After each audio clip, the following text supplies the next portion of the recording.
कभी कभी हम लोगों की छोटी सी हार, जब भी हम लोग एग्जामिनेशंस को देते हैं या जब भी हमारी कोई छोटी सी हार होती है किसी भी खेल में, हम लोग बहुत ज्यादा परेशान हो जाते हैं अपने लिए।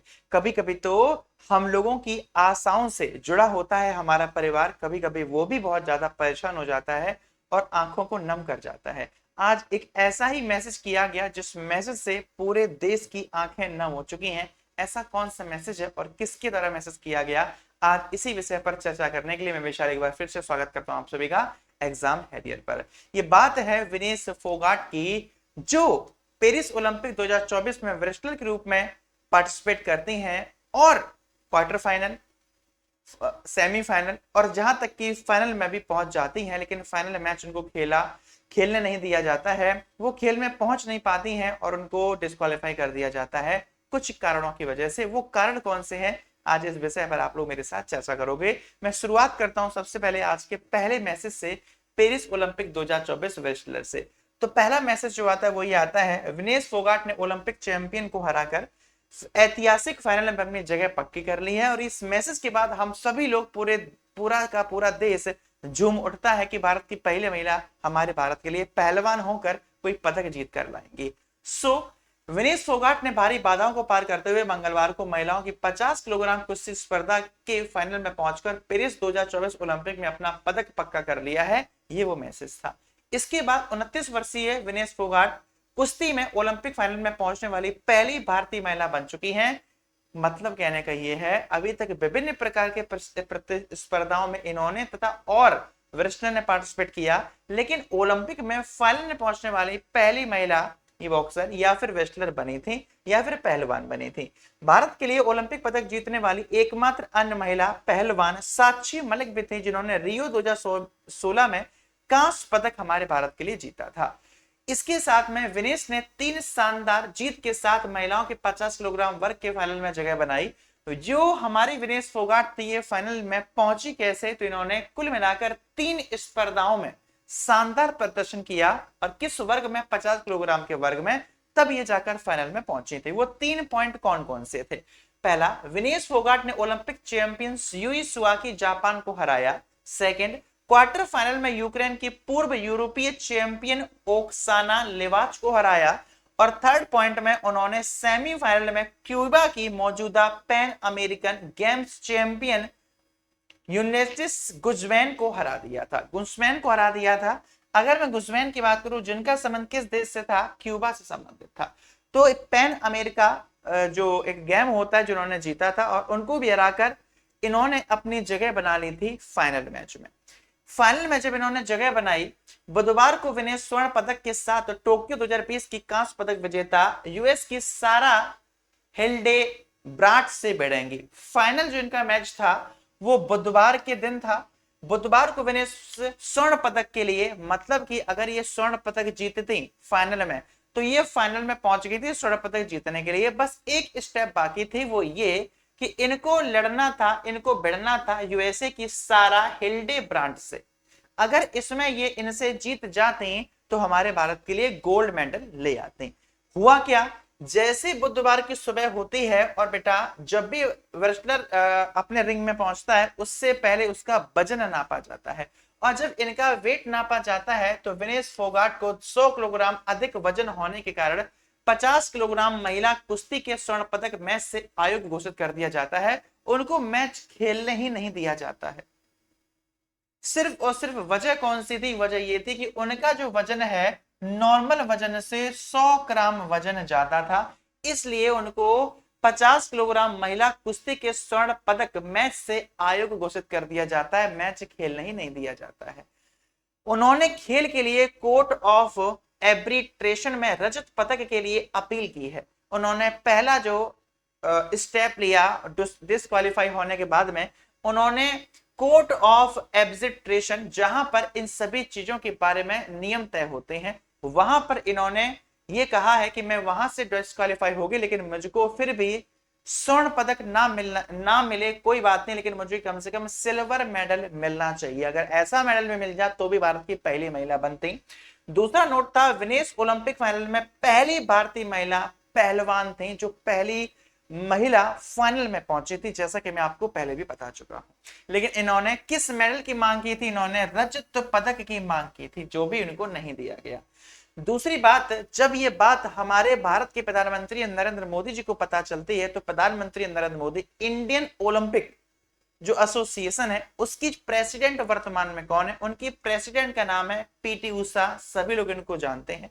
पीटी उषा से प्रधानमंत्री नरेंद्र मोदी ने बात की और प्रधानमंत्री नरेंद्र मोदी ने पीटी उषा से कहा कि इनके लिए जो हम कर सकते हैं देश इनके लिए कर सकता है, और आप ओलंपिक से रिलेटेड है, देश का प्रतिनिधित्व कर रही हैं, तो आपकी जिम्मेदारी बनती है कि इनके लिए एक स्टैंड लिया जाए। देश विनेश फोगाट के साथ खड़ा है, इसके लिए प्रॉपर तरीके से एक्शन लिया जाए हमारे देश के साइड से। प्रधानमंत्री मोदी जी पीटी उषा से ये अपनी बात करते हैं। इसके बाद में विनेश फोगाट, कुछ इंजरी इनको हुई थी, इसलिए ये हमारे देश में कह सकते हो कि पहुंच गई। कहां पर? ये पहुंच जाती हैं हमारे हॉस्पिटल में। हॉस्पिटल में पहुंचने के बाद में विनेश फोगाट के द्वारा एक मैसेज दिया जाता है जो देश के लिए था। जिस मैसेज के लिए मैंने आज इस इवेंट को किया, उस मैसेज में लिखा था, मां कुश्ती मेरे से जीत गई, मैं हार गई, माफ करना आपका सपना मेरी हिम्मत, सब टूट चुके, इससे ज्यादा ताकत नहीं रही अब। अलविदा कुश्ती 2001 से लेकर 2024 तक, आप सबकी हमेशा रेडी रहूंगी माफी। ये इनके द्वारा मैसेज किया जाता है। कुल मिलाकर ये है कि इस मैसेज से वो बताना चाहते हैं कि उन्होंने 2001 से प्रारंभ की थी कुश्ती, और 2024 में जो वो हताश हुई हैं, 2024 में जो वो हताश हुई हैं, और अब वो पूरी तरीके से कुश्ती को अलविदा कह रही हैं। यानी कि उन्होंने वर्तमान में कुश्ती से रिटायरमेंट ले लिया है आधिकारिक तौर पर। ये इस ट्वीट के द्वारा बताया जाता है। इस बात से हम लोगों को पता चलता है कोई इंसान कितनी मेहनत करता है, और बाद में सिर्फ 100 ग्राम वजन ज्यादा होने के कारण इनको आयु घोषित कर दिया जाता है। इस वजह से आज पूरा देश, एक खुशी का माहौल देश के अंदर होता है, लेकिन खुशी का माहौल ना होकर एक ऐसी सिचुएशन बन गई कि देश की उस लड़की ने, जिस लड़की ने देश को इतने मेडल्स भी जिताए, अदर प्रतियोगिताओं में प्रतिनिधित्व किया, और आज उसने खुद परेशान होकर रिटायरमेंट ले लिया उस गेम से। सोचिए कैसा लगता होगा उस महिला को और अपने देश को। ये आपके सामने मुद्दा था। अगर मैं इनकी बात करूं, ये उसी वक्त की इमेज है जब इन्होंने फाइनल में ये पहुंची थी। साथ ही में ये वही विनेश फोगाट है जिन्होंने हमारे भारत के अंदर हरियाणा और दिल्ली बॉर्डर पर विभिन्न प्रकार के मुद्दों पर अपनी बात रखने के लिए प्रोटेस्ट किया था। देश में इन्होंने बहुत कुछ सहा था। आप इमेजेस के माध्यम से देख सकते हो। ये मुद्दा किसी भी भारतीय व्यक्ति से छूटा नहीं है, अछूता नहीं है। हर व्यक्ति इस मुद्दे को जानते हैं, किस किस प्रॉब्लम से जूझ कर, और फिर भी वो ओलंपिक में फाइनल में पहुंचने वाली भारत की पहली महिला बनी थी। इन सारी चीजों को आप लोग ऑलरेडी जानते हो। अगर मैं विनेश फोगाट की बात करता हूं, विनेश फोगाट का जन्म 25 अगस्त 1994 में, एज सिर्फ 29 साल है। उनका जन्म चकदी दादरी हरियाणा में हुआ था। इनका संबंध स्पोर्ट्स में फ्री स्टाइल रेसलिंग से है। इवेंट 48 किलोग्राम, 50 किलोग्राम और 53 किलोग्राम के वर्ग में ये खेलती हैं। अगर मैं बात करूं, इनके कोच का नाम क्या था? महावीर सिंह फोगाट और वोल्डर एकॉस जो थे इनके कोच थे आधिकारिक तौर पर। अगर मैं बात करूं इन्होंने भारत के लिए क्या रिप्रेजेंटेटिव रही हैं, कौन कौन सी खेल में प्रतियोगिताओं में पार्टिसिपेट किया है? वर्ल्ड चैंपियनशिप में ये तीसरे नंबर पर हमेशा रही। एशियन गेम्स में ये पहले नंबर और तीसरे नंबर पर रही। कॉमनवेल्थ गेम्स में ये तीसरे नंबर पर, यानी कि 3 मेडल्स के साथ में फर्स्ट नंबर पर रही। एशियन चैंपियनशिप में ये पहले पर भी रही, पहली बार। ब्रॉन्ज मेडल में 3 बार, और कांस्य पदक में बात की जाए, सिल्वर मेडल की बात की जाए 3 बार, और ब्रॉन्ज में बात की जाए तो 4 बार। कुल मिलाकर इनका फाइनल जो रहा है 5 गोल्ड, 3 सिल्वर और 7 ब्रॉन्ज मेडल, लेकिन ओलंपिक में नहीं। साथ ही में इन्होंने कौन कौन सी प्रतियोगिताओं में, तो वर्ल्ड चैंपियनशिप में इन्होंने ब्रॉन्ज मेडल जीता 2022 बेलग्रेड 53 किलोग्राम के वर्ग में। ब्रॉन्ज मेडल एक और जीता 2019 में नूर सुल्तान 53 किलोग्राम के वर्ग में। ये बात थी वर्ल्ड चैंपियनशिप की। अगर मैं बात करूं एशियन गेम्स की, तो एशियन गेम्स 2018 में जकार्ता में जो हुए थे 50 किलोग्राम में इन्होंने गोल्ड जीता था। 2014 में इंसोम में जो एशियन गेम्स हुए थे 48 किलोग्राम में इन्होंने ब्रॉन्ज मेडल जीता था।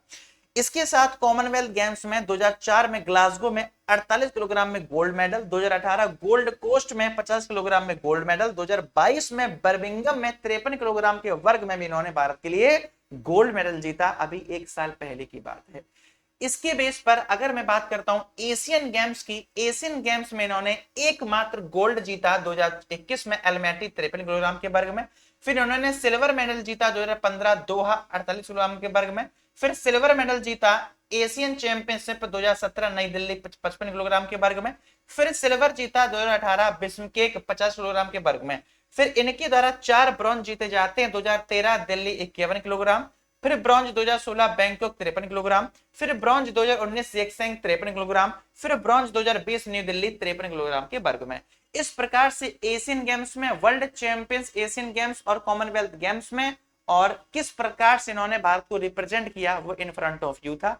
ये डाटा आपको दिखाना बहुत ज्यादा आवश्यक था जो इनके द्वारा उपलब्धियां हासिल की गई हैं। तो कुल मिलाकर बात यह है, देश की आंखें हॉकी टीम पर अभी फिलहाल में टिकी हुई थी, लेकिन हॉकी टीम भी हमारा भारत जो है वो जर्मनी से हार चुका है, तो वहां भी एक सफलता हासिल नहीं हुई है। आखिरी उम्मीद जो हम लोगों को है अदर खिलाड़ी तथा नीरज चोपड़ा से है। नीरज चोपड़ा हमारे देश के लिए क्या करते हैं, क्या एक बार फिर से वो गोल्ड मेडल लाते हैं? अगर ऐसा वो कर जाते हैं तो भारत के पहले व्यक्ति बन जाएंगे जिन्होंने व्यक्तिगत तौर पर 2 बार गोल्ड जीता, क्योंकि 2020 में उन्होंने भाला फेंक में भारत के लिए गोल्ड मेडल जीता था और भारत के पहले व्यक्ति भाला फेंक में बने थे जिन्होंने गोल्ड जीता। लेकिन भारत के दूसरे व्यक्ति गोल्ड जीतने वाले व्यक्ति बने थे एकल प्रतियोगिता में, उनसे पहले आप लोग जानते हो अभिनव बिंद्रा का नाम। इस प्रकार से देश अभी फिलहाल में हमारे भारत ने पेरिस ओलंपिक 2024 में सिर्फ 3 मेडल जीते हैं, वो भी ब्रॉन्ज। इस प्रकार से ये सेशन मैं यहां पर समाप्त करना चाहूंगा। एक मुझे अपडेट आपको देना था, विनेश फोगाट के लिए एक इवेंट तो बनता था जो मैंने आपके लिए किया है। तो मिलते हैं ऐसे ही अदर सेशंस में, तब तक के लिए आप सभी को तहे दिल से जय हिंद जय Bharat. Thank you so much guys, thank you so much.